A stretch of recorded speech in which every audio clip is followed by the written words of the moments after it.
Hello people, thought I'd do something different. This is not Pokemon cards. Ordered this from Apple on the Black Friday sale, which only just arrived in New Zealand. I think it's from, let's see, Sydney.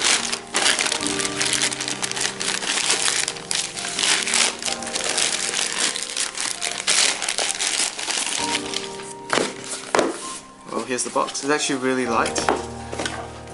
It's a Bluetooth Magic Mouse, which goes well with my MacBook Air, which I will be unboxing next. So what we have here is a foam. Oh, that's interesting. Another foam inside. Comes in a piece of plastic, Magic Mouse, and there we have it. The latest version of Bluetooth Magic Mouse. How am I going to open this? I use my muscular strength to rip that open, which everyone knows about. And I think you need to tear this off.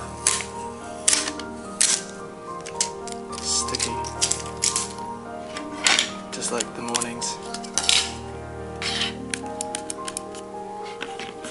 Yeah, it feels really light. I'll probably be doing a review for this in the next week or so after I've used it. What else is in here? Just a booklet and some random useless unwanted stuff. And that's that.